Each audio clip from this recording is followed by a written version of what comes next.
কি হাল দাদুরা, খাইতে খাইতে তো 2025-এ কোনো খাইলাম না এই পর্যন্ত।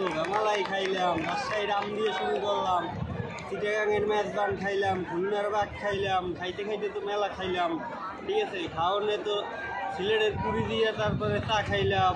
হ্যাঁ, খাওয়ালে তো কম খাইলাম না, ঢাকার বাকরখানি খাইলাম। আজকে আবার ঢাকার বাকরখানি খাওয়া লেগে রেডি হইতেছি। হ্যাঁ, কিন্তু সবই খাইলাম, খাইতে খাইতে কোনো আফসোস নাই, খালি একটা জিনিসই খাওয়া হইতে পারলো না। উল্টো হেরা আমাকে খাইয়ে দিয়েছে।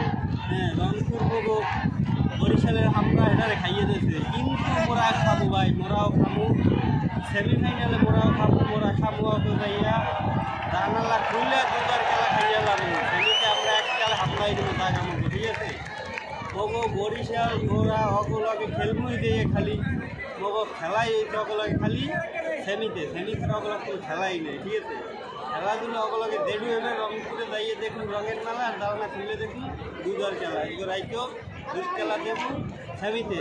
আর রাইতে আবার ঢাকার সকালবেলা দুধটা দিয়া রংপুরের দুধ দিয়া বাকরখানি খামু। ঠিক আছে, ঢাকার বাকরখানি একটু করে খামু। হ্যাঁ, এগুলো স্টুডেন্ট অলরেডি আই করছি, তো তোমরাও দেখো কেমন করে খাইতে হয়। ঠিক আছে, আম দিয়ে শুরু করলাম, চা খাইলাম, চট্টগ্রামের মেজবান খাইলাম, খালি খাইতে পারলাম না রংপুরের দুধ কলাও খামো, কোনো সমস্যা নাই। উল্টে হার আমার খাইয়ে দিই, খাই তো আফসুস, কোনো আফসুস নাই। এখন আমরা খামো সেমিতে, কোনো অসুবিধা নাই।